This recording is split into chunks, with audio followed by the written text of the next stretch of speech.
Haya Montaraces, buenas noches. Nuevamente damos la bienvenida a José Carlos Ríos para que comparta nuestra hoguera virtual y por ende, pues nuestra trinchera. Esta noche, bajo la luz de la luna y las estrellas, no nos hablará de arqueoficción ni de la historia de los petroglifos de la callecía. Hoy nos sumergirá en el reverso del Quijote, su estudio editado en 2017 por la editorial EAS, en su colección Apolo. En su extenso currículum recordamos que José Carlos es doctor en Historia Medieval y un gran investigador en campos como Historia, Arte, Filología, Literatura y Antropología. Las bodas de Camacho o Camacho en sus bodas, Camacho, el rico personaje del ingenioso caballero Don Quijote de la Mancha, segunda parte, editada en 1615. José Carlos nos lo presenta desde una perspectiva literario-genealógica. El estudio genealógico del linaje hidalgo nos ayudará a aclarar las ambigüedades expuestas por Cervantes, sus posibilidades simbólicas, el origen literario de la trama e incluso la heráldica en el texto que nos concierne. En un Quijote más general, el tema de trasfondo de cultura islámica que subyace en esta obra es el de la experiencia personal del autor Miguel de Cervantes en sus años de cautiverio en Argel. Entendemos que esos son los dos capítulos en los cuales las dos partes en la cual se articula pues el libro que a toro pasado pues vamos a tratar hoy. Así que buenas noches, José Carlos, que aunque no Buenas estemos de noches. acuerdo, ¿no? Aunque no estemos de acuerdo en muchas cosas, a los Dunedains nos encanta la disidencia, así que vamos a disentir un rato. Eso espero que os encante la disidencia, porque entonces habéis acertado. Bueno, bueno, vamos allá. Muchísimas gracias una vez más. Yo, aunque soy más de los caballeros de Rohan, me siento muy a gusto con los Montaraces, ya lo sabéis, ¿no? Y bueno, dicho esto, pues un placer volver a vernos después de aquella introducción al mundo de la Edad del Bronce Atlántico, pues ahora nos vamos a la estepa. Nos vamos a la estepa castellana, al centro y sur de Castilla, y vemos a algunos personajes que nos van a resultar especialmente atrayentes, ¿no? Bien, El reverso del Quijote es un libro que ya se editó en 2016 con el aniversario del fallecimiento de Cervantes. 1615 ya sabía, ya estaba muy adelantado ya en la segunda parte, muy leída, 1605, 1600, pero ya en 1616, cuando fallece Cervantes, ya la obra, solo faltaba los trabajos de Persíles y Segismundo, ¿no? Y, y, ya estaba la obra completada, las novelas ejemplares, la Galatea, o sea, toda la obra de Cervantes, ¿no? Pero necesitábamos, yo lo hablé con Editorial EAS, con Manuel, por supuesto, darle un relance dentro de nuestros ámbitos literarios, metafísico, trascendentales, culturales, darle un relance a Cervantes y a Quijote, que a veces tienen muy buena prensa y otras veces tienen muy mala prensa en determinados ambientes, situaciones, revistas, etcétera, ¿no? Bien, yo lo articulo en dos grandes columnas, ¿no? La primera columna es una cosa que yo entiendo que me tocaba un poco de familia, que es el tema de reivindicar el personaje del Quijote, pero hacerlo desde un punto de vista estrictamente filológico, ¿eh? También es genealógico, como tú me has dicho, pero la filología es la base mía, es el Quijote, las bodas de Camacho y muchas cosas más del Quijote. El Quijote no puedes atacarlo de una manera frontal, porque es un mundo especialmente complejo, cerca de 200 personajes, es muy complejo y situaciones y muchos, demasiados ítems literarios y topo, y, ¿no? O sea, demasiados recursos, demasiada estilística, demasiada metafísica, demasiado Erasmismo, demasiado Platón. Es que hay de todo en el Quijote. Y ya veremos que también hay Corán. Lo siento. Entonces, de momento nos metimos me metí en la columna de las bodas de Camacho, un poco viendo su reverso, ¿no? Su reverso, o sea, cuál podía ser el reverso de lo que nos quiere decir de una manera eh, críptica, pues que Cervantes era muy dado a esas cosas, una manera entre, no solo metafórica, ¿vale? Sino entre lo simbológico, lo emblemático, la emblemática especialmente el 16 y sobre todo el 17, la emblemática y no sé, lo que veremos más adelante que a lo que quiero llegar, ¿no?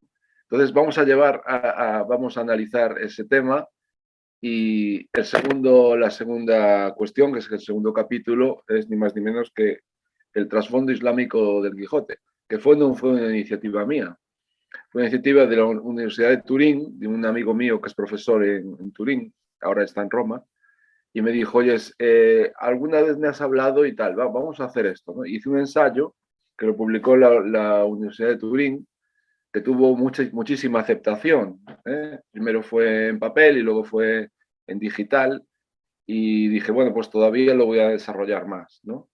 Luego salieron libros sobre el Islam en Cervantes y el Islam en el Quijote que me han decepcionado muchísimo, porque realmente no conocen realmente un mínimo, digo un mínimo, no es que yo sea un mínimo del Islam para desde el Islam enfocar el Quijote, ¿no? Y me han bueno, y está en la bibliografía del libro que está editado por Manuel, ¿no? Ahora se me oye bien, sí, ¿no? Vale. Y eso es fundamentalmente, esos son los dos grandes temas, los grandes temas en los que, a los que yo, a ver, humildemente me metí en ello, ¿no? Porque, insisto, el mundo hermenéutico, el mundo mitopoético de Cervantes en el Quijote, pero no solo en el Quijote, en todas las novelas ejemplares. Por cierto, toco también el tema de no solo las bodas de Camacho, sino la otra Camacha, que es la bruja Camacha, que está incluso en los archivos de la Inquisición, que existió, Camacha de Montilla, que aparece en el rato de las novelas ejemplares, el coloquio de los perros. Vale. Y luego comparo con todo ese estilo pastoril que le encantaba muchísimo a Cervantes, ya muerto Cervantes, Meléndez Valdés en el siglo XVIII se mete ni más ni menos a que reproducir una obra de teatro donde Camacho aparece ya con voz, por eso lo puse, lo analizo desde un punto de vista filológico, genealógico, literario, y aparece, por ejemplo, el padre de Quiteria, un nombre y apellidos. En fin, lo vi tan atractivo que dije, bueno, pues voy a hacerle también una especie de colofón al tema de las bodas de Camacho con la Camacha, la bruja Camacha, y también voy a analizar un poquito y tal. Finalmente, toda la estética de las bodas de Camacho la estudié desde un punto de vista pictórico, o sea, lo que dio lugar a lo que es la performance de las bodas de Camacho, que es enorme. Entonces vi que había ballet, pintura, escultura, música. Nuestro gran Richard Strauss tiene un poema sinfónico maravilloso sobre el Quijote, ¿no? Y toca de una manera u otra el tema también de las bodas. Ya podríamos hablar aquí del tema musical.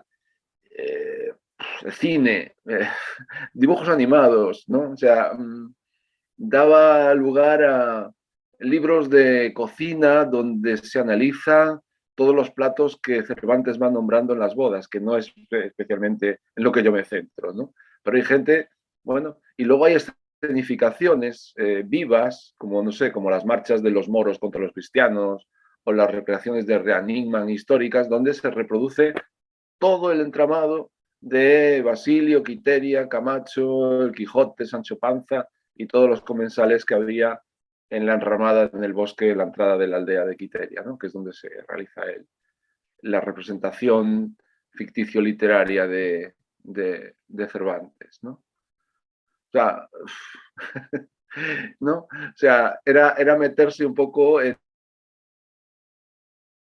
el asunto y tal. Entonces, la teoría de que Camacho no era un simple labrador, sino que era una hidalgado, es decir, una persona que evidentemente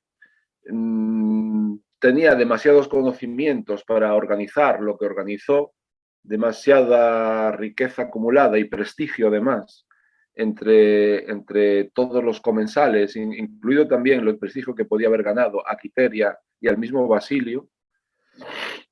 Vale, cuidado, cuidado, antes de que me enrolle más todavía, cuidado. Las personas que no saben o no se han interesado muchísimo o algo de una manera enamoradiza del Quijote, recuerdo que las bodas de Camacho hay que leerlas un poquito, ¿vale? Para meterte un poco como en las baldosas de Mary Poppins, ¿eh? Hay que meterse ahí adentro para estar con los pingüinos, ¿no? Bien, los capítulos 19, 20, 21 y parte del 22 de la segunda parte es donde se toca las bodas de Camacho, ¿vale? En el Quijote. Claro, si no conocemos un poco la trama, yo sí que os la repito, la trama básica, para luego entender lo que yo desarrollo y lo que la hermenéutica que yo desarrollo a través de las bodas de Camacho. ¿Ok? No sé si me he explicado, ¿no? Puedo hacer un resumen rápido sobre... Yo creo que sí es necesario. Vamos allá. El tercer viaje del Quijote, Sancho y Don Quijote se acercan de una manera despistada, les acompañan en ese momento un bachiller, un bachiller de Salamanca y un espadín, Corchuelo, dos labradores, los que les van poniendo, que los van introduciendo a que cerca de allí va a haber unas bodas que son pues muy importantes, ¿no? Está el hombre más rico de toda la comarca, que es Camacho el Rico, y la mujer más bella que ha tenido toda la Mancha, que es Quiteria. Pero también le ponen, le introducen y de una manera interesada, por cierto, porque ellos son partidarios de Basilio, que le informan que Basilio es realmente el que está enamorado y que todo es una historia que Camacho, pues con todo su poder, pues no va a poder parar el amor verdadero, digámoslo así, ¿no? Bueno, Quijote esto lo entiende de muchas maneras. Todavía no se ha decidido a apoyar a Basilio, pero le cae bien Basilio, ¿no? También advierte que los matrimonios, porque esto va a ser una boda entre Camacho y Quiteria, que los matrimonios hay que consensuarlos siempre con los padres. Y que los matrimonios son estamentales, son a un mismo estamento, no se pueden dividir los estamentos. Y entonces, en este aspecto, le parece genial el matrimonio, ¿no? Porque el padre de Quiteria le ha asignado a Quiteria un marido, un buen partido, y son los dos del mismo estamento. Entonces, incluso dicen que Quiteria le gana el linaje a Camacho, ¿no? Lo cual significa que, bueno, que los dos estarían un poco... luego veremos por qué Cervantes dice esto y luego hay ciertas contradicciones dentro del discurso de Cervantes, ¿no? Bien, y entonces van a las bodas. Entonces, hay quien está más contento con las bodas, digamos, culinarias, es Sancho. Y Sancho, evidentemente, dice, pues viva Camacho, tío, porque esto es una pasada, ¿no? Esto es, ¿no? Y bueno, el Quijote va observando las cosas y finalmente pues, se pasa una segunda importantísima escena donde hay una escenografía especialmente compleja, donde aparece pues ninfas, espectáculos de tipo musical, de tipo teatral, donde con tramoya, con escenografía de cartón piedra, donde se representan castillos que tienen todas una heráldica emblemática. Bien, entonces al final hay una batalla entre Amor, que es el dios Amor, sería Cupido, y el amor y el dios del interés, que es, que no es en el sentido negativo, sino en el sentido del dios, sería un discípulo de Apolo, un dios de la inteligencia, ¿no? Que es el dios del interés. No es que sea especialmente malo, pero sale favorecido en la fotografía, digámoslo así, sale favorecido el dios Amor. Sin embargo, la cosa es ambigua. La obra de teatro ya dice el Quijote que la ha escrito un bachiller que es partidario de Camacho. El Quijote lo analiza todo, ¿no? En ese sentido es fantástico, ¿no? Bien, al final la cosa queda en que esa dama simbólica, que sería Quiteria, que no es Quiteria, sino que es una actriz, ya te digo que es toda una tramoya muy manierista, toda llena de un complejo lenguaje semiótico, eh, que es especialmente, por eso me llama muchísimo la atención, aparte de que, en fin, mi segundo apellido es Camacho, y hay un montón de relatos interesantísimos en el Quijote. ¿Por qué las bodas de Camacho? A mí me llamó muchísimo, insisto, toda la semiótica y la emblemática simbológica que hay detrás de todo ello, ¿no? Bien, entonces se van a casar.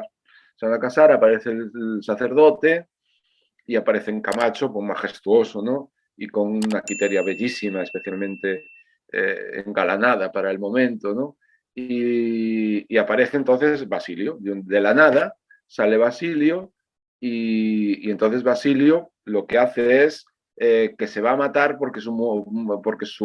allí mismo, delante de los dos y del cura y de toda la gente, porque realmente él está enamorado y tal, y no va a poder vivir viendo que su queridísima amada, desde ya cuando eran pequeños y historias, pues se va a casar con ni más ni menos que no con su rival, sino con una persona que no es él, punto, ¿no?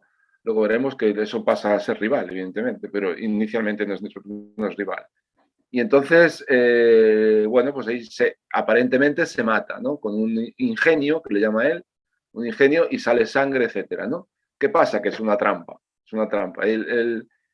¿Para qué hace esto de matarse? Porque le pide al señor cura y le pide al Quijote, que ya que está al lado también se lo pide, y le pide al mismo Camacho y le pide a la misma Quiteria, o sea, todo el mundo, le pide que si se puede casar en rigor mortis, digámoslo así, o sea, en un aspecto, si se puede casar porque se va a morir, ¿no? Se va a morir, entonces se casa y entonces luego, pues, como se va a morir, pues luego ya Camacho se casa después, ¿no? Se queda viuda durante media hora, ¿no? Quiteria, y a partir de ahí, pues se casa. ¿Qué pasa? Que efectivamente, pues de una manera magnánima y dice, bueno, pues qué pobre hombre, ¿no? Se va a morir, venga, Quiteria queda así un poco dudosa, pero finalmente, claro, accede, Camacho mucho más dudoso, pero accede y hasta accede al cura y el Quijote pues también. Todo el mundo por puro sentimiento noble, pues accede, ¿no? Entonces, claro, una vez que ya están casados y el cura ha hecho la consagración del matrimonio, dice, pues esto era una mentira. Yo, la verdad es que yo ahora estoy muy bien, vivo. Y entonces renace, era una trampa, había hecho una especie de gancho y tal, y con un poquito de color rojo y no sé qué, parecía que era un muelle, ¿no? Parecía que se había horadado el pecho, realmente era todo mentira. Entonces, claro, Camacho pues dice, bueno, pues el tío este me lo bajo ya ahora mismo, ¿eh? Saca las espadas de todos los partidarios que se han sentido ofendidos por esa ofrenda y en ese momento aparece el Quijote. Y dice, no, no, no, no, no, esto es puro amor. Y entonces, tal, y no sé qué, y aunque ha sido de una manera industriosa, como dice, industriosa, al final Quiteria ama a Basilio y Basilio ama a Quiteria. Y Camacho no se debe sentir ofendido porque el amor es lo primero, se podía haber casado, como había dicho anteriormente él, se podía haber casado con la mismísima reina Ginebra y Lanzarote no sentirse ofendido, ¿no? En fin, que Camacho no cierra las bodas, dice que todo el mundo sigue igual, pero se va. Evidentemente se va pues muy abatido.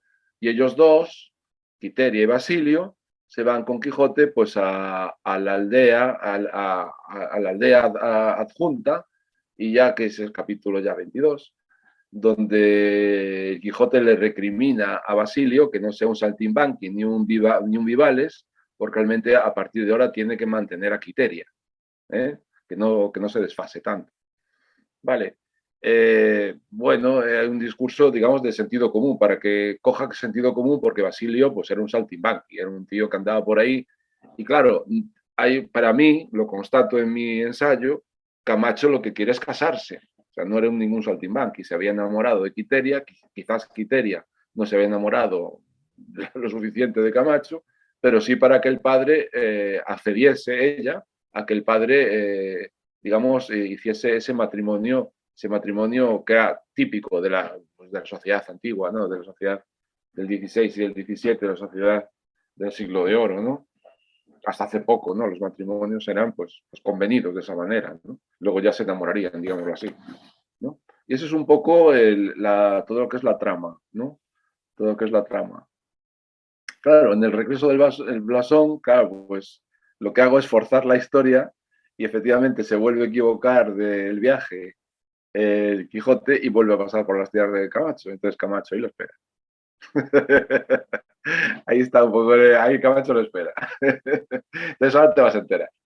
Porque claro, evidentemente en el relato del Quijote, Camacho no tiene voz, no tiene diálogo físico, negro sobre blanco, no habla.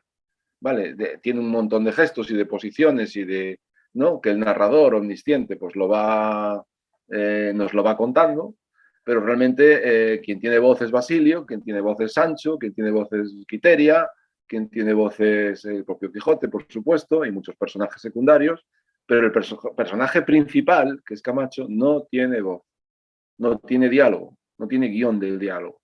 No sé si me explico. Sí, ¿no? Bien. Pues este es un poco esto es un poco desentramar la emblemática, desentramar la semiótica, desentramar lo que nos quiere decir Cervantes a través de todo este tema de las bodas de Camacho, que es muy complejo. ¿Eh? Me voy desde el Nuevo Testamento, pues San Lucas, en la parábola del hijo pródigo, ¿no? Esa fiesta que le hace a su hijo, que vuelve y tal, y el otro, en fin, desde Rabelais, Gargantúa de Pantagruel, ¿no?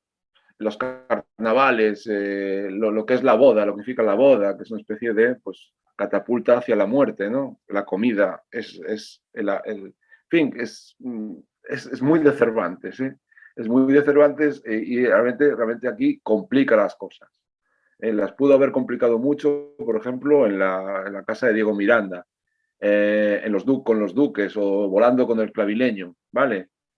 Porque, insisto, la segunda parte del Quijote es tela marinera. Si la primera os ha gustado muchísimo, que es más clásica, más básica, a Cervantes, digamos, se le escapó un poco su mentalidad compleja y la expone de una manera mucho más desarrollada en la segunda parte del Quijote, donde va a parar, ¿eh? ¿Vale? Entonces ahí le da muchísimas vueltas a todo y lo hace muchísimo más en profundidad que la primera. Ya no es la primera, no es ninguna tontería, no es ningún cuento de hadas, digámoslo así, pero la segunda es especialmente... Vale, entonces aquí yo creo que lo hace de una manera especialmente brillante, ¿no? En una cosa tan simple como es el casamiento de dos personas, ¿no?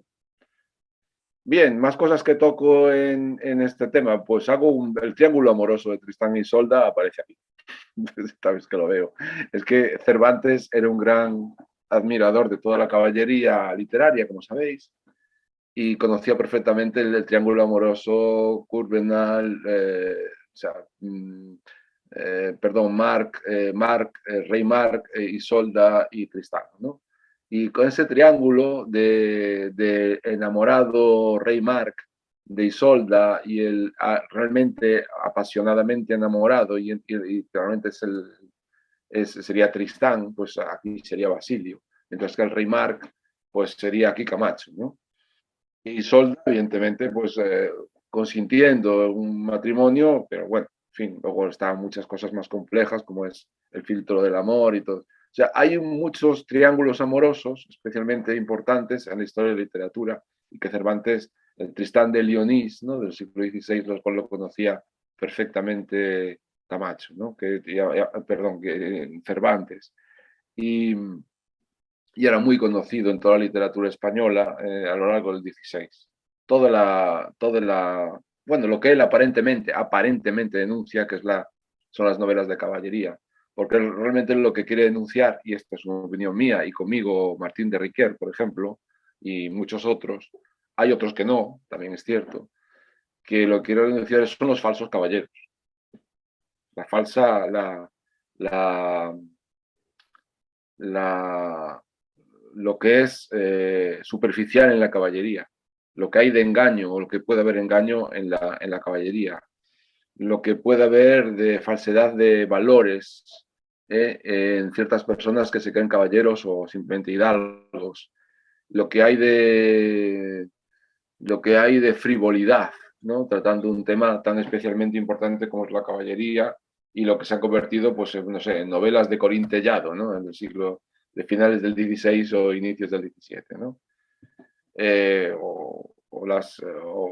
fin, o novelas de vaqueros, de las nuestras, de las que comprábamos de alquiler no sé si lo hiciste tú, pero yo sí lo confieso que en los carritos de no, que se alquilaban las novelas de vaqueros, ¿no? Ya sé que parece prehistórico, pero es así, existió. Pues en eso se había convertido el héroe, la caballería andante, las amadas, los amantes, las guerras, Cervantes, entre otras cosas, ¿eh? Vale. Y pues yo aquí tengo muchísimo, una chuleta enorme, dice, bueno, eh, el, el, ¿quién es realmente Camacho?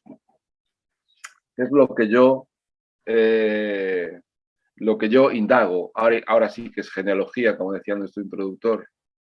Eh, ¿Qué es lo que yo indago detrás? Bueno, pues primero Cervantes, que era un cobrador, evidentemente, de bulas de las reales para la armada y para las armadas que se podían, como sabéis, ¿no? Era un currante y se pateó pues mucha Mancha, mucha Andalucía, especialmente Andalucía, sobre todo en la zona Mancha-Córdoba, esa zona también Sevilla, pero zona Mancha-Córdoba-Sevilla, todo esto está muy estudiado, y ahí se podía haber encontrado con un Camacho que no le gustó, ¿no? Porque él conocía perfectamente la genealogía de los Camachos, sabía su blasón, sabía su prueba de hidalguía, que la menciono porque la miré, está en la Chancillería de Valladolid, es de 1515, ratificada por el emperador Carlos V.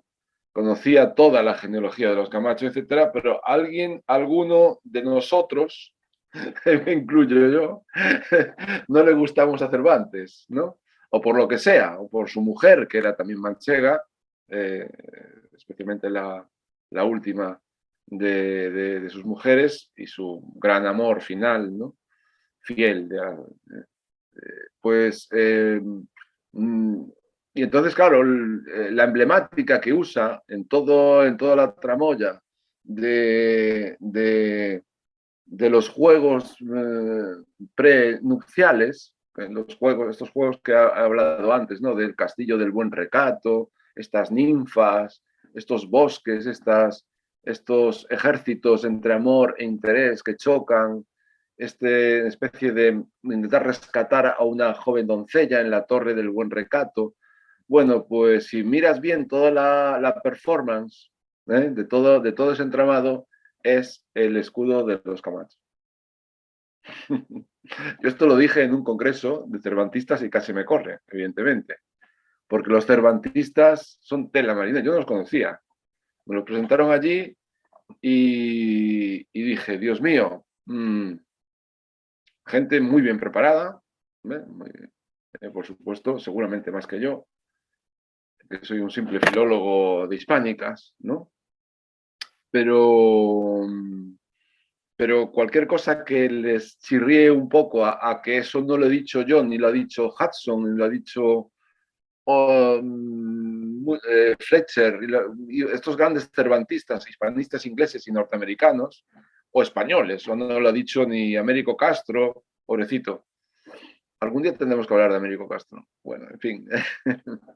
Bien, pues, claro, yo me lo he leído. No solo hablo de él, sino me he leído casi todo. Bien, en fin, la cuestión está en que si tú quién eres y no eres, digamos, del gran clan de los especializados a tope Cervantes, pues entonces lo que estás diciendo no tiene sentido.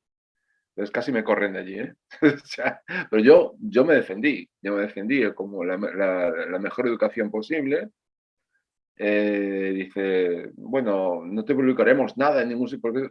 Vale, pues usted me puede rebatir el tema de la emblemática y la semiótica de las bodas de Camacho, me lo puede rebatir, yo lo espero cuando quiera. No, pero eso no lo ha tocado este y no lo ha tocado el otro y no te has leído este otro. Sí, sí, a Hudson lo he leído, pero he leído artículos, no he leído los 20 tomos de Hudson sobre Cervantes, o sea, sobre el Quijote además. Sí, pero, en fin, que tela marinera el tema de los... Yo no lo conocía este asunto, pero claro, ya sabes, el mundo universitario súper cerrado, ¿no? Y bueno, pues el mundo universitario, que es como nosotros lo entendemos, es como yo creo que hay que entenderlo, es una especie de conocimiento profundo de las cosas, pero sin miedo a nada, con valentía, ¿sabes? Sin enclaustrarse en defensas departamentales o prestigios extraños que lo que hacen es autoevaluarse para autoengranarse un buen puesto en la cátedra o en X universidad. Claro, ese mundo yo no lo conozco, ni me interesa, además. Ese mundo es la muerte de la universidad, además, según lo entiendo yo. Bien, entonces eso es un poco lo que yo pongo en resalte, ¿no? Resaltar que Cervantes conoce todo lo que está haciendo, le da una vuelta y yo le hago la otra vuelta para desenmascararlo. Ese es el reverso. El reverso de Star Wars, claro, el reverso de la fuerza, el reverso tenebroso. Yo uso un poco el lenguaje que uso con mis alumnos, ¿no? O sea, a los alumnos, una de mis grandes pasiones, yo soy profesor de historia, no, pero he sido varios años profesor de literatura también, antes de ganar las oposiciones. Yo en la enseñanza privada fui 4 años profesor de literatura, pero una de mis pasiones era acercar los clásicos a los chavales. Y no es nada fácil, no es casi imposible. ¿Eh? Porque los chavales, aparte de no leer, no atraerle el mundo de la edad de oro española, aparte de el lenguaje que usa Lope de Vega o Calderón, no, y hasta a veces le gusta más Jorge Manrique o García Lasso de la Vega, pero bueno, da igual. Nuestro Tirso de Molina, o sea, le resulta como lenguaje glong, ¿no? Como se llama Star Trek, ¿no? O sea, como no se lo pongas de una manera, yo no digo rebajarlo, ojo, ¿vale? No digo rebajar el peso específico de lo que tiene el mensaje de los textos clásicos, ¿no? Pero como no se lo expliques de una manera, no puedes decir lo que sabes, sino que tienes que saber decir lo que realmente sabes, pero de otra manera, no como tú crees, porque tú te lo sabes a ti mismo, ¿no? Tienes que saber traspasar lo que tú sabes a los chavales, y eso es muy complejo. Fue uno de mis grandes, es todavía una de mis grandes, yo a mis hijos se lo quise traspasar, la perfecta casada, ¿no? Aquí lo tengo de ejemplo, ¿no? De Lope de Vega, no, la discreta enamorada, de tantas. La discreta enamorada de Lope de Vega. Bueno, vamos a ver, papá, no he entendido nada, nada, desde la primera página hasta, bueno, vamos a ver, es que claro, había que darle a los chavales como 2 textos. El texto original, eso sí, no hay que olvidarlo, el texto original, pero hay que decirle lo que siga. Las palabras ya tienen otro sentido muy distinto al que damos hoy. Aparte de ser palabras distintas, las mismas palabras que coinciden de una manera sincrónica a las de hoy tienen otro valor, ¿no? Tienes que casi interpretarlo de una manera siglo XXI o finales del XX. ¿No? Tienes que saltarte 400 o 500 años y eso los chavales al final sí les interesa, pero si tú si los acercas a los clásicos, si no, es que van en dirección contraria a donde vayan los clásicos, ¿vale? Y se van a leer, pues, yo qué sé lo que se lee. Berserk, como tengo aquí los tomos de Berserk, de manga, ¿no? Que son bueno, no son míos, yo también lo leo a Berserk, pero, vale, pero claro, no tiene nada que ver, es otra cosa, ¿no? Por lo tanto, este tipo de lecturas de los autores clásicos, Cervantes es uno de ellos, por supuesto, del siglo de oro español, o de los siglos de oro español, era para desentramar un poco el reverso. O sea, no solo lo que tú has entendido desde un punto de vista de la trama, del guión, de los diálogos, y lo que aparentemente tú entiendes, y el thriller de lo que tú entiendes, sino lo que hay detrás de lo que puedes entender, su reverso, ¿no? El lado Star Wars oscuro. ¿No? El segundo, vamos a la segunda columna, o me estoy extendiendo mucho. Raúl, dime. Yo por mí sí, vete a la segunda columna y luego ya te iremos haciendo preguntas.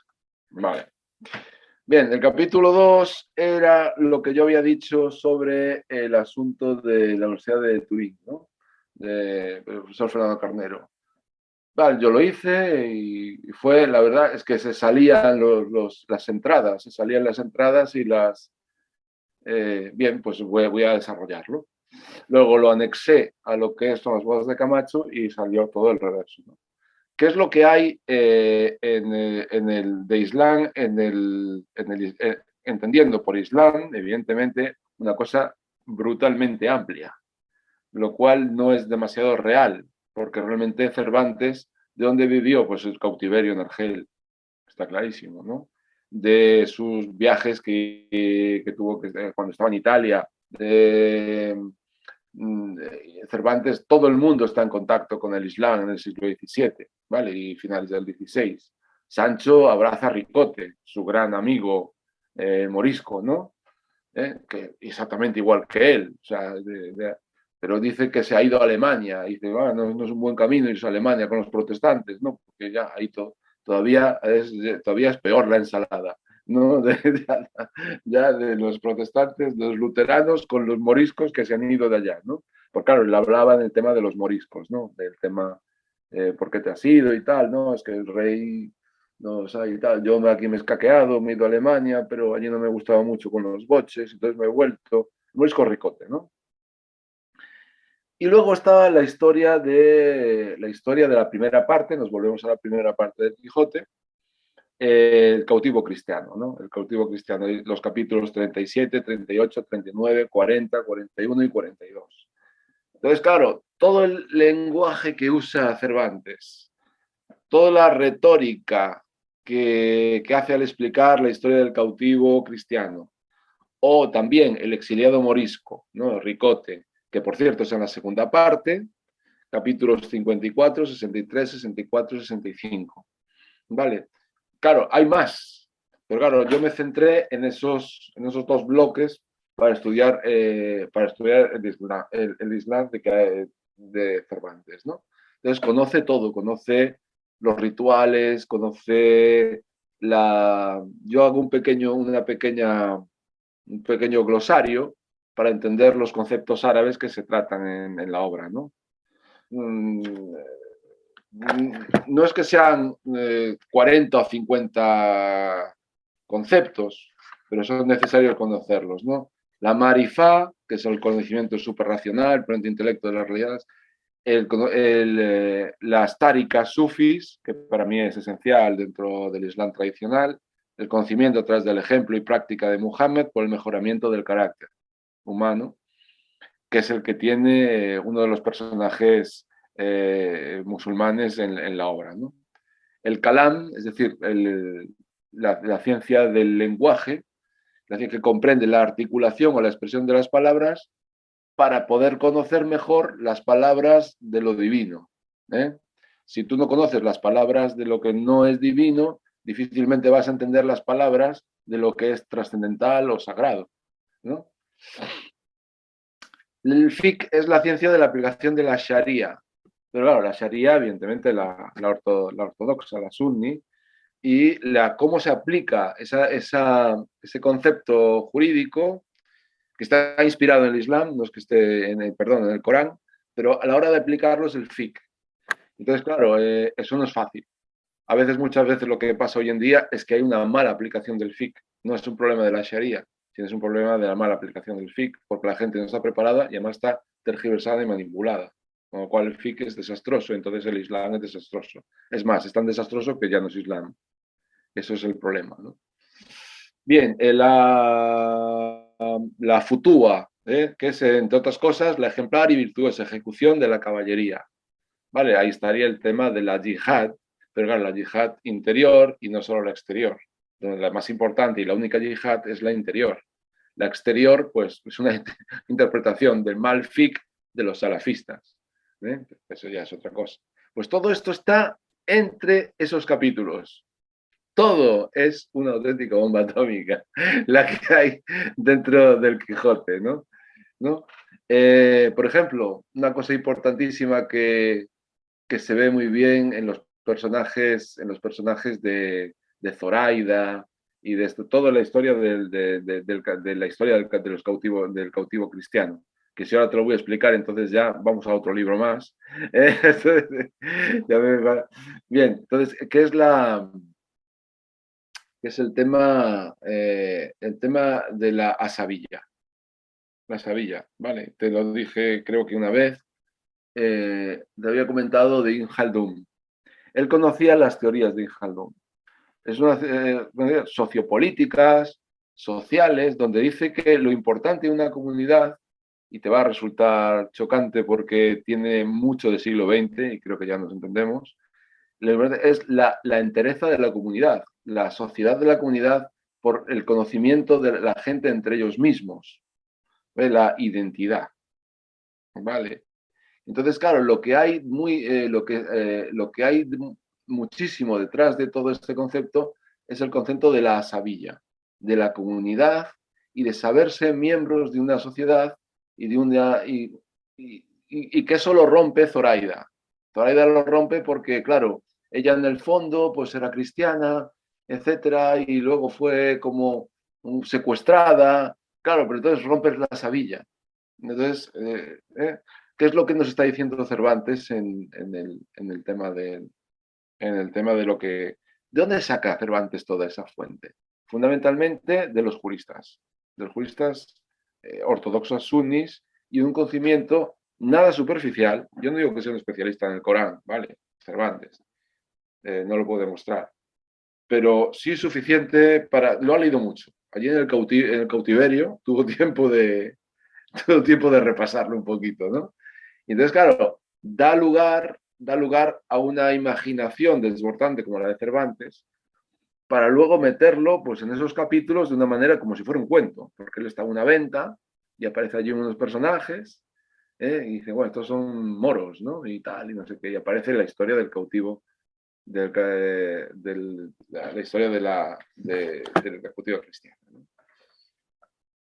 Del cautivo cristiano, perdón. Por lo tanto, importancia del cautiverio en Argel, la historia del cautivo, entre Zoraida, Ruy Pérez y Ají Morato. Zoraida es una morica garrida, por lo tanto, está en relación con la historia de la literatura española, la que se llama la novela de fronteras, ¿no? Que se puso muy de moda en los comienzos de la Guerra de Granada, ¿no? Y las novelas de cautivos, que también se está dentro del género de la historia de literatura española, que son las novelas de tema morisco. No medieval, ¿vale? No alto medieval, no al andaluz, sino es muy, muy de morisco, muy de conocimiento de su momento, del momento de Cervantes, ¿vale? De su momento de soldado que tuvo que estar allí, pillado allí, en un barco lo pillaron allí y lo llevaron para allá y fue tratado pues como un cautivo, a veces bien y a veces no tan bien. Pero él lo que hizo no fue perder el tiempo. Lo que hizo fue, digamos, empaparse de todo lo que él sabía, como cristiano, evidentemente, y todos esos conocimientos en el Quijote aparecen y bueno, pues hay que decirlo nada más, no pretendo... Lo que hay también detrás es la importancia de la conversión. En una España todavía ambivalente, todavía es ambivalente en el siglo XIX de España. Ya sé que campea la victoria de Granada, ¿no? Pero pero gran parte de la población va a tener que ser expulsada en el 17, como tú sabes, ¿no? Felipe III.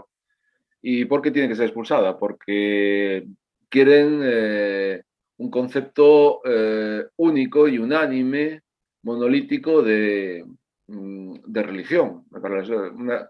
Si lo tuvieron que hacer es porque lo quisieron hacer por algo, ¿no? Es porque realmente el Islam no había muerto, ni mucho menos, en la primera década del siglo XVII, y tenían otro proyecto, un proyecto que iba más allá de la religión, que es un proyecto político, ¿no? Un proyecto político, digamos, monolítico de los reyes católicos. Y lo tuvieron que hacer porque eran conscientes de la ambivalencia de gran parte de la población castellana, y ya no digo andaluza, porque Andalucía es la Castilla del Sur, para que no nos vamos a engañar. Y por supuesto también estaban en todo el Reino de Valencia, Reino de Cataluña y gran parte del Reino de Castilla, menos la Castilla Norte y Castilla Centro. Y luego, a partir de la expulsión de los moriscos, especialmente desde los puertos de Valencia y de otros muchos, pero fundamentalmente de Valencia, la población morisca que se quiso quedar, pues de una manera, pues como Ricote, que Sancho los conoce. Ricote, ¿dónde vas, tío? Que te he pillado. Eres amigo mío de toda la vida, pero cuidado, guárdate mucho y tal, que te aprecio. Lo dice, ¿no? Lo dice con cariño. Lo dice con cariño. El Sancho lo dice con cariño. Y el Quijote no dice nada, todo lo contrario. Dice, oh, tu amiguete de la vida y tal. No se mete, ¿no? En fin. Se dispersa mucho hasta por Galicia. Aquí en Galicia tenemos cerca de 50 y tantos topónimos de moriscos, moriscados, no pararíamos. O sea, pero era población que se dispersó y se ocultó, ¿no?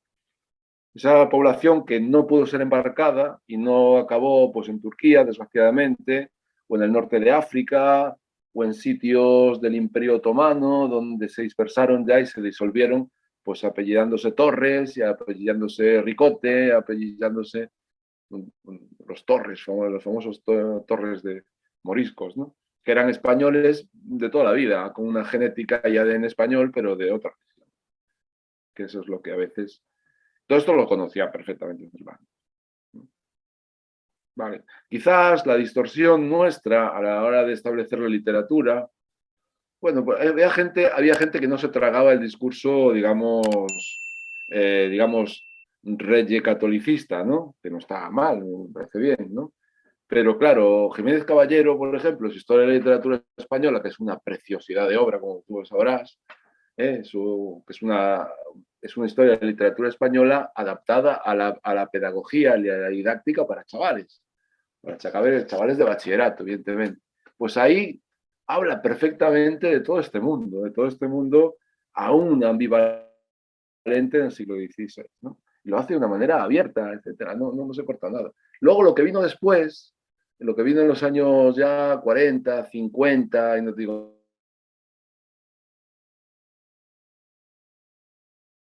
históricas, sino historiografía de la literatura, que nos han dado una visión lineal, horizontal, pétrea, monolítica, de lo que había sido toda la historia de la literatura española a partir del siglo XVI de los Reyes Católicos. No es tan pétrea, no es tan horizontal, no es tan monolítica ni univalente. Evidentemente, Jovellanos, siglo XVIII, Jovellanos, cuando ve a los goyescos hacer cosas raras en el río Manzanares y en la pradera de San Isidro, dice, estos son los moriscos que nos quedan. Y la obra es una tesis doctoral de Piezzi, una profesora de la Universidad de Almería, que es los moriscos que se quedaron. Todos esos goyescos con esas redes de colores, las manolas, los chirigotes, los lolones, toda esta gente rara que estuvo, por ejemplo, en el motín de Esquilache, esta gente rara, estos eran moriscos que se quedaron. Pero ¿qué pasa? Que los bandoleros del siglo XIX, toda esta gente eran gente que ya se habían marginalizado socialmente, ¿vale? Habían quedado marginalizados, apartados de la sociedad, ¿vale? y digamos, agitanados, digámoslo así, ¿no? Y acabaron siendo los bandoleros y la gente, los goyescos, estos raros con redes en las cosas muy raras, ¿no? Eso lo denunció directamente Jovellanos. Y poco más que deciros. ¿Qué más deciros? Pues nada, que es un placer haber compartido con vosotros los, los contenidos del reverso del Quijote y nada más, y sin miedo, sin miedo, ¿no? Porque claro, son temas especialmente complejos que seguramente ni siquiera este libro os podrán aclarar muchas cosas, pero es el inicio a hacer algunas cosas que a lo mejor no hemos hecho durante tantos años, ¿no? Bueno, alguien los tenía que hacer y me ha tocado a mí, ¿no? Y en ese mundo ambivalente en el que, ¿no? El que a veces, el mundo mozárabe, que no tiene nada que ver con esto, ¿vale? Porque el mozárabe es el Jurassic Park comparado con los moriscos, ¿vale? Pero bueno, ahí está mis libros sobre los mozárabes, pero que no tiene nada que ver, es un mundo de la historiografía pura y dura y análisis de documentos, ¿no? Hasta aquí el reverso ha llegado. Pues tampoco así tan incendiario, pero bueno. Yo No, pues... te quiero comentar dime. una cosa, que es claro, cuando hablaba sobre el Quijote a nivel literario, que claro, yo comparo siempre las dos obras. La última vez que la leí creo que fue hace unos 4 años, que estaba trabajando en un sitio que iba con transporte público, lo leía por el camino. A mí sí me gustó más la primera parte, porque me recordaba, la primera parte me recuerda un poco, como si fuese inspirada en Las Mil y una Noches, porque es una novela en la que dentro hay muchas historias, incluso hay muchos sonetos que son una historia en sí misma, cosa que el segundo no tiene. El segundo quizás es más la historia de Don Quijote, que van pasando unas peripecias, pero en la primera parte es que son historias externas al Quijote que él escucha o que él ve. Sí, sí, sí. No, yo lo que digo que es que en la primera parte es conocido por todos que el Quijote le ha pasado un poco, era una novela ejemplar, es una novela breve. Quijote es una novela breve, que se le fue de madre, ¿vale? Él no concebía el Quijote con toda la complejidad de lo como acabó hasta que sobre la marcha, ¿vale? Entonces fue haciendo pues desde sonetos hasta grandes representaciones teatrales, me voy en la primera ruta, vuelvo después de la segunda de la venta, la primera viaje a la venta, a ver lo que pasa. Aparecen muchas historias, evidentemente intrahistorias dentro del propio relato de la primera parte. El Quijote divaga, lo hace de una manera genial, maravillosa, fundamental, ¿no? Pero todavía no es el Quijote que dice, yo tengo en mis manos una obra que tiene que tener al final un final como yo quiero y con un discurso más complejo como yo quiero. Entonces aparece la segunda parte, que es ya un Cervantes mucho más maduro y que ya sabe lo que quiere hacer con su novela. La primera parte es muy atractiva en todo, totalmente de acuerdo, a mí me apasiona la primera parte, pero me pongo muy serio con la segunda y entonces me apasiono muchísimo más. No concibo la segunda parte sin la primera. La primera, digamos, son los grandes festejos del Quijote, ¿no? Ping, ping, las ventas, ¿no? Los molinos, las ovejas, ¿no? El vizcaíno, papá, papá. Pero la segunda parte, tío, es que el tío va decidido a conquistar el mundo. ¿No? Yo me voy a Barcelona, luego me voy a Zaragoza, me voy a comer el mundo y tal, ¿no? O sea, el tío, soy el caballero de los leones, ¿no? ¿Comprendes? O sea, el Quijote ha madurado.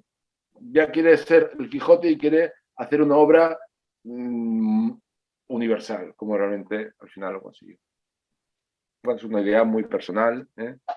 Pues hay mil, ya te digo, como lo mandemos esto a un congreso de cervantistas, ya vas tú. Me limpio el culo con ellos. En cuanto a lo que has comentado, en cuanto a lo que has comentado antes de traer los clásicos a los jóvenes, es que yo no entiendo que quizá es una falta de saber explicárselo a los jóvenes, porque es lo que hablábamos cuando estamos haciendo lo del Tenorio ahora, que estamos representando con nuestras escasas dotes interpretativas. Pero claro, la historia es fascinante. O sea, a cualquier joven le explicas, mira, la historia estaba de un tío que es un crápula, que lo único que hace es follar mujeres y matar gente.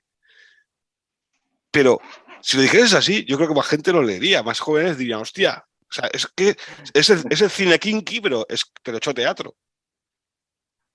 Sí, sí, sí, sí. Lo malo es que no lo degeneres demasiado, porque entonces ya el ángel de amor que en esta doradorilla se cae. Has de saber, es mi idea, has de saber conjugar la estética del siglo dorado, con todo el respeto al 16 y 17, con un lenguaje moderno, pero traducible, con un DeepL traducible, con un traductor traducible. Porque entonces tienes que correr el riesgo de hacer una escenografía demasiado contemporanista, demasiado, no sé cómo decirlo, que cede demasiado a los valores actuales. ¿Vale? No podemos ceder ni un gramo a los valores actuales, aunque el lenguaje tenemos que adaptarlo a hacer pequeñas concesiones, ¿no? Este es el punto, yo creo, que más importante. Porque yo he visto hacer auténticas adaptaciones, ¿vale?, modernas de clásicos y realmente han traicionado a los clásicos. No se trata de traicionar a los clásicos, sino de decir, fundamentalmente, el 99% lo decían los clásicos y siendo un 1% en la forma de cómo expresarlo, ¿no? No, sí, Y esto y no es fácil, ¿no? Claro que no es fácil. Lo fácil es hacerlo, frivolizarlo. Hay un peligro a frivolizar. Eso pasa en Wagner, ¿no? Con su escenografía y con... O sea, si hemos frivolizado Wagner, yo he querido frivolizar, entre comillas, a Heinrich de Turingia en mi relato de la Trenza Dorada, que ya lo leerás, si Dios quiere. Y bueno, me ha salido una cosa, pues, muy contemporánea, ¿no? Pero que con un tremendo respeto al personaje, ¿no? Al personaje del siglo XIII.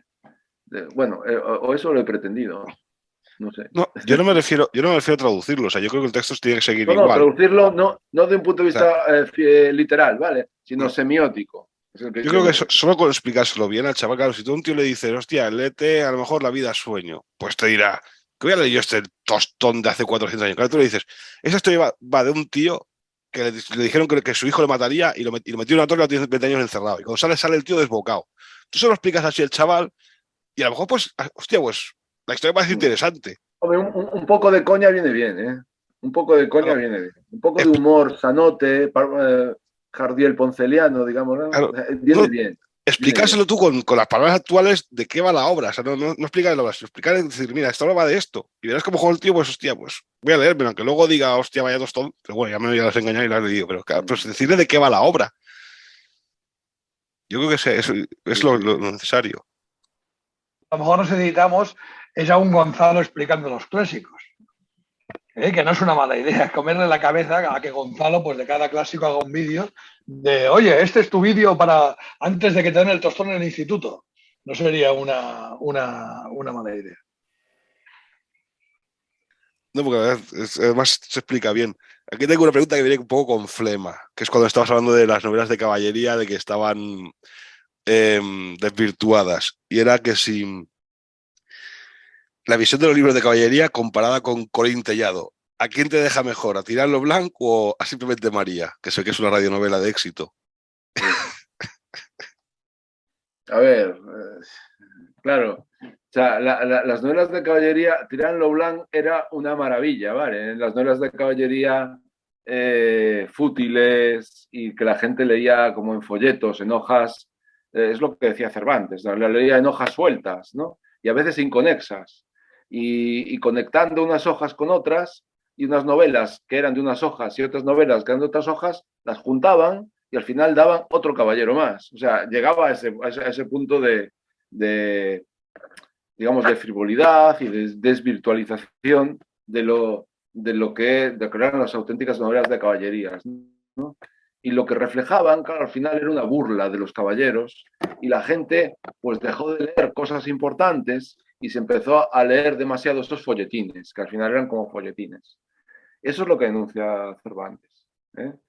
Y claro, evidentemente eso, en la mente de un hidalgo rural como era Don Quijote, pues pudo llegar a, pero cuidado, o sea, puede llegar a, digamos, a secarle el cerebro, como dice él, ¿no? Cervantes, literalmente.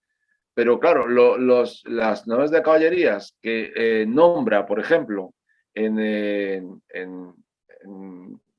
en, en el incendio de su biblioteca, en la hoguera que hacen con sus libros, que tiene un nombre específico que ahora no me viene, por eso no eran las peores, no eran las peores, pero Cervantes en un momento determinado sabía, pues lo dice en una carta, no me acuerdo ahora quién, que, que las había muchísimo peores que esas, ¿vale? Se inventaban, en fin, Tristán de Leonís es, bueno, es un súper, ¿vale? Es como, pues eso, lo que decíamos los días, como el príncipe valiente de los cómics, de Harold Foster, ¿no?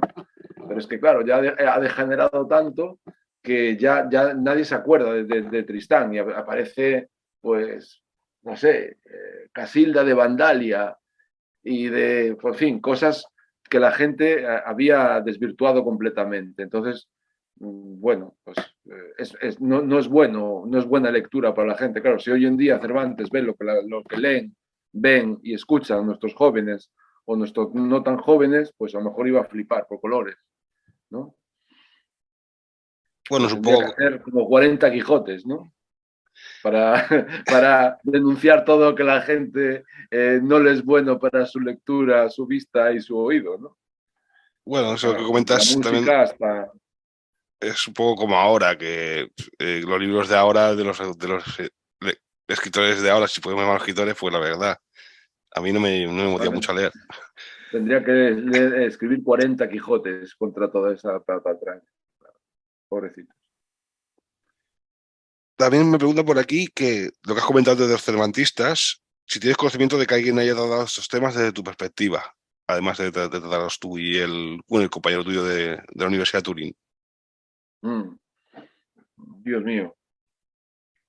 A ver, mm, mi perspectiva, mi perspectiva va desde Martín de Riquier, que es mi gran maestro de Cervantes, mi padre, para descanse, que fue el que primero me dio un ejemplar de Cervantes, de Quijote, cuando tenía entre 14 y 15 años, me enteré de la mitad y ya es mucho que me enteré.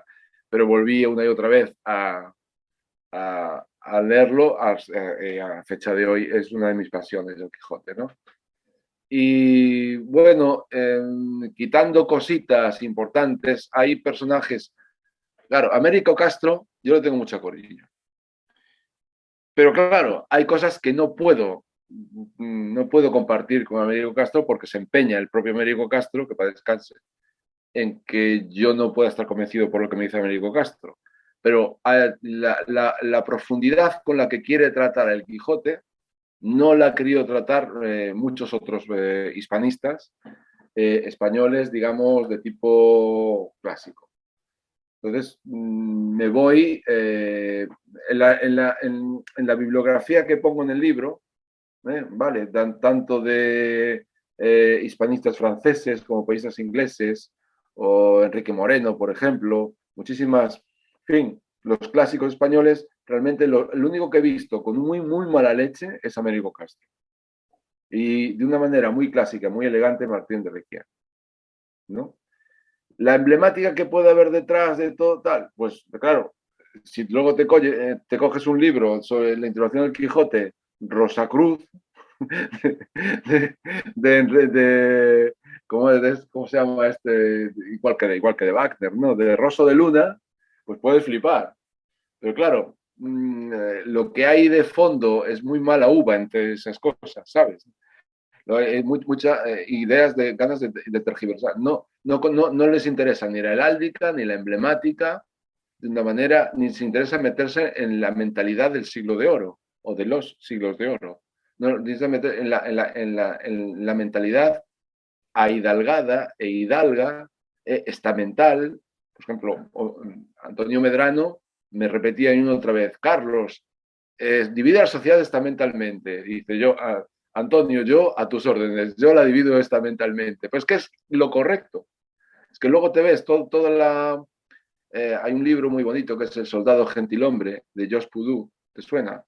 Pues es importante, el soldado gentilhombre, que es la vida de un tercio, de un soldado de infantería español, cómo conoce a italianos, alemanes, a suizos, cómo se comporta desde que se levanta por la mañana de la tienda de campaña hasta cómo combate, las armas de combate y cómo piensa él la religión, la Nostra Señora, ¿no? Bueno, pues eso es muy importante. Camacho, cuando hace las bodas de cuando organiza esa grandísima boda, que es más que una boda, es un carnaval, es una escenificación de todo, desde el teatro hasta la comida propiamente dicha, lo que está haciendo es organizando un campamento militar. ¿Quién me dio la luz? Pues me dio la luz porque el Quijote habla de que el Camacho está asentando sus reales. Y asentar el real en la terminología de los tercios es organizar un campamento militar. Entonces, claro, si tú tienes conocimientos de emblemática y de genealogía o de heráldica y ves toda la tramoya de toda la significación de prenupcial de lo que luego van a ser las bodas y la consagración del matrimonio, que viene después, con toda la escenificación de Basilio, Quiteria, el cura y todo Sancho y el propio Quijote, y ves el castillo, ves los dos pinos, ves las ninfas que son el agua, ves las estrellas que son las estrellas doradas que le lanzan a la doncella del castillo del buen Recato. Entonces tienes la heráldica de los Camacho. Es que Cervantes es muy listo, es muy inteligente, es muy emblemático. Yo a lo mejor lo he visto y la gente pues no lo ha visto, pero Américo Castro quiso ver cosas raras, por ejemplo, en toda la terminología de la gente, lo que comía a lo largo, porque el Quijote comía lentejas. ¿No? Lo dice en la primera parte, ¿no? Unos días estos y los otros lentejas, ¿no? ¿Por qué apenas aparece la comida de cerdo a lo largo de todo el Quijote? Cuando aparece, conste, pero seguramente muy escasa, ¿no? Porque, bueno, había población morisca. En fin, esas cosas, si las lees de una manera monolítica, muy horizontal, una lectura de línea plana, no las vas a ver. No las vas a ver o no las quieres ver. Que a veces te puedes pasar de la raya interpretando, pues sí, es un riesgo. Pero bueno, para eso está el reverso, ¿no? El reverso tenebroso. hay que usarlo porque, bueno, y los que, oye, y ya está, ¿no? Como los cervantistas, ¿no? Pues que ellos jugaban en casa, ¿no? Los de Pamplona jugaban en casa, te metían goleada, ¿no? Pero bueno, yo me defendí, no, están en su derecho, ¿no? Todos tenemos, ¿vale? Lo que no vale es decir no, sí, y abur, y ahí me voy, y ya está, ¿no? Y esto no, y ya está, vale, muy bien, genial. Pues escribes otro libro que es el contrarreverso del Quijote, y bien, pues ya está, ya tenemos los dos ejemplares. Pero cuidado, no seas plano, ¿vale? No lo quieres ver todo de una manera plana, a modo de película thriller, ¿vale? No es un thriller, ¿eh? El Quijote no es un thriller, es muy complejo. Muy complejo en el buen sentido de la palabra. O sea que está muy trabajado todo. El vestuario, el comportamiento psicológico de los personajes. Y claro, yo me he centrado en dos aspectos. Imagínate, no sé, el suceso de los molinos. Es que, es que no pararíamos. Lo que es una venta, como un castillo, como un alcázar, ¿no? Por aquí también me dicen que, claro, que Cervantes fue un genio a nivel de letras, pero que después fue la radio y ahora es la televisión. ¿Tú te imaginas a Cervantes ahora haciendo películas o haciendo series? Bueno, yo lo veía como... Cervantes fue un visionario de todo, ¿eh? Yo lo vería, a ver, como un buen guionista y un buen director de escena. Quizás no de la película, pero sí de escena. Porque todas las performances, toda la posición de los personajes, todo el vestuario del atrezo, de los personajes, las situaciones, cómo se van desarrollando, es realmente cinematográfico. Es cine. Es que es alucinante. Es que sin duda, Cervantes fue un visionario de lo que es la estética del siglo de oro. O sea, Calderón puede ser que sea incluso mucho más trascendente que Cervantes, ¿vale? Lope, más o menos a la misma altura, pero la performance de Cervantes no la tiene ni Tirso de Molina ni Calderón de la Barca. Y eso que ellos eran grandes conceptistas de lo que es el teatro, ¿no? Y Cervantes también hizo teatro, pero no le salió demasiado bien. Yo creo que el teatro, el auténtico teatro de Cervantes está en sus novelas, en su narrativa, en El licenciado de Vidriera, Rinconete y Cortadillo. Ahí está el cine, realmente el cine, las performances, las grandes representaciones de personajes, situaciones psicológicas y conflictos que ello conlleva, ¿no? Pues claro, sería un guionista de oro en Hollywood, pero antes, ¿no? Es mi demás, una opinión. Bueno, también comentabas eso, ¿no? Lo de Cervantes, el conocimiento que tiene del Islam, pero claro, también es parte lógico que ya no solo el cautiverio, sino que en aquella época es un poco como Julius Streicher, conoce a tu enemigo. Y es normal que con tanto juntarse al final conozcan las costumbres del otro. Hombre, y a los turcos en Lepanto.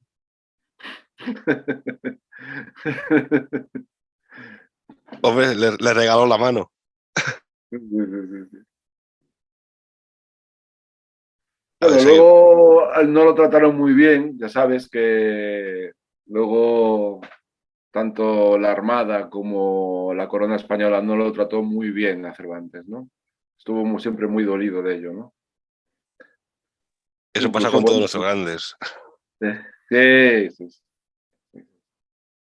Pero bueno, al final le dieron aquel trabajito, ¿no? De cobrar impuestos para la Armada y tal, pero bueno, nunca estuvo. Realmente él quería ser algo más, quería ser, pues eso, una persona. Bien, ya sabes que también hay sobrevuela siempre su, digamos, su ascendencia conversa, ¿no? Su ascendencia conversa judía, siempre planea. Américo Castro ahí,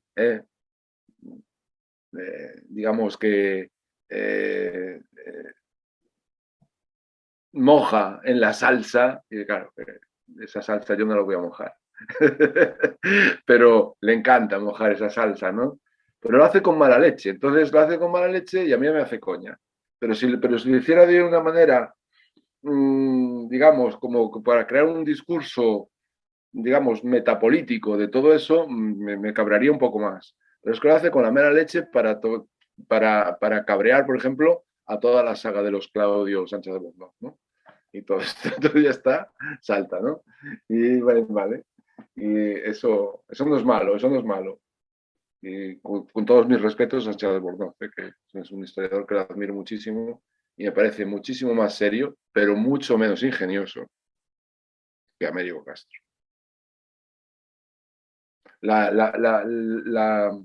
Si se pudieran mezclar los dos, sería perfecto. La imaginación de Américo Castro y la sistemática de Sánchez de Albornoz. Pero no ha sido posible. Agua y aceite. No, no. Vale. Acabo con una cosita Sí, relativa a que el reverso del Quijote acaba, digamos, traduciéndose, adaptándose, regenerándose en un relato de ficción que es El regreso del blasón. Entonces, El regreso del blasón está en la trenza dorada de los relatos cortos, son 100 páginas, que está editado por Editorial Rueca, que no tiene nada que ver, es una editorial completamente independiente, nueva, no lleva ni un año, que tiene títulos verdaderamente interesantísimos y me llamó la atención y por su independencia, ¿no? Me gustó. Y ahí, digamos, el Quijote, como creo que de una manera superficial dije antes, se vuelve a equivocar en la ruta, en la tercera ruta, camino a Barcelona, / Zaragoza, que sabemos después, Y donde, por cierto, en Barcelona se reencontrará con Ricote el morisco y su hija, que también es otra morisca, por cierto, que se tratan siempre igual, con un aspecto físico igual, lo cual nuestro ADN sigue ratificando lo que la arqueología del siglo XVI y XVII ratifica. El tema morisco y el tema la España, los españoles cristianos y musulmanes, pues eran de un ADN igual. O sea, no, esa parte físico-pictórica que nos han dibujado de musulmanes, moros, árabes, casi senegaleses, con españoles muy arios y muy europeos, cristianos. No, es un mismo pueblo. Bien, pues eso se ve muy bien en el Quijote, se ve perfectamente, ¿no? Con toda la familia de Ricote, con su hija, y que se quiere casar con una persona que trabajaba también en la Armada, en Barcelona. Bien, pues todo ese rollo, el Quijote se vuelve a equivocar en la tercera serie y vuelve a pasar por, ve a Camacho, pero lo ve de una manera accidental, porque lo ve en un funeral de un camarada que ha muerto en las guerras de Flandes, ¿no? Entonces, claro, digamos que se asusta Camacho de ver a Quijote. No, es que, hombre, Camacho. Entonces, invita a Camacho a su casa, al Quijote, y le dice todo lo que piensa sobre el Quijote, Camacho. Y te vas a enterar. Quijote le contesta, cuidado, no se va a quedar quieto, el Quijote menudo es, ¿no? Le contesta de una manera, pues eso, agradable, pero firme, ¿no? Y bueno, pues no te digo nada más porque es la ficción, ya no es el ensayo filológico, histórico, genealógico, heráldico, sino es la ficción pasada a lo que yo defiendo en el Rostro del Quijote, pasada a lo que es un cuento, donde defiende todos los conceptos de una manera dialogante, de una manera... Por cierto, en el lenguaje cervantino. Uso el lenguaje cervantino. Cuando los personajes se expresan en el lenguaje del Quijote. No se expresan de una manera de castellano normal, moderno. O sea, que Camacho será discreto. Por eso me llevo tiempo. Y Camacho será discreto, es una persona discreta. Sí, pero se lanza porque ya tanta discreción, pero bueno, sí, sigue siendo discreto, sí. Yo quiero romper una lanza a favor del proyecto que se hizo cuando la pusieron de los moriscos. Vale que sí, que era el mismo pueblo, pero que eran dos visiones políticas enfrentadas. Entonces, para tener homogeneidad, o sea, para ser homogéneamente política, una política homogénea en España, yo creo que por eso se tuvieron que expulsar a los moriscos, a no ser que quisiesen convertirse. Oye, lo que no hemos comentado es eso famoso. Habría que alguien estudiar esa segunda parte del Quijote falsa. Y es decir, ¿qué había en ella? Yo nunca la he leído, no sé ni de qué va. Sí, es interesantísima. Pero creo que podría ser interesante. Sí, es interesantísima. Es un gran cervantista, Avellaneda, admirador del Quijote. Sí, yo creo que al final fue como el ruso ese que hizo el Señor de los Anillos desde el lado de los orcos, ¿no? En plan de, vamos a hacer una charadura. Sí. No. Era un auténtico admirador de Cervantes, Avellaneda. Y lo demuestra, pero claro, lo demuestra con la maestría. Yo lo voy a hacer tan bien como tú o mejor que tú. Pero yo, claro, parto de ti. ¿Me entiendes? Y lo clava. La Avellaneda es una maravilla. No llega a la brillantez y la originalidad pura de Cervantes, ¿no? De su Quijote, porque ya es una reinterpretación de cosas, ¿no? Que él ya interpreta de otra manera, es otro autor, ¿no? Pero es un gran admirador de Cervantes. Por eso se hizo anticervantino, porque yo quiero ser como tú o mejor que tú. Pero en el fondo era un gran cervantino, claro, no le quedaba otro. Bueno. No, pero léetelo, está muy bien de la Avellaneda, el Quijote de Avellaneda, léetelo. Bueno, Montaraces, llegamos al fin de la noche, el viaje al fin de la noche. Nos quedamos con la invitación de nuestro autor. Vamos a leer su nuevo libro y vamos a comentarlo. Así que ya seguimos sumando, porque al final el otro día comentábamos que teníamos casi cerrado todo el año, aunque la gente se lo cree. Oye, voy a sacar un libro, ¿cuándo tenéis una fecha? En febrero. Parecemos tatuadores de éxito, que te dan fecha para el año que viene. Pues no, en este caso, pues nada, nos metemos en un embrollo más, aceptamos este ofrecimiento y nos vemos en una consiguiente biblioteca de Rivendell comentando pues tu último trabajo. Sin más, pues nada, nos seguimos viendo en esta nuestra trinchera, ¿no? La de la cultura, la verdad y la tradición. Muy buenas noches a todos. Muy buenas noches.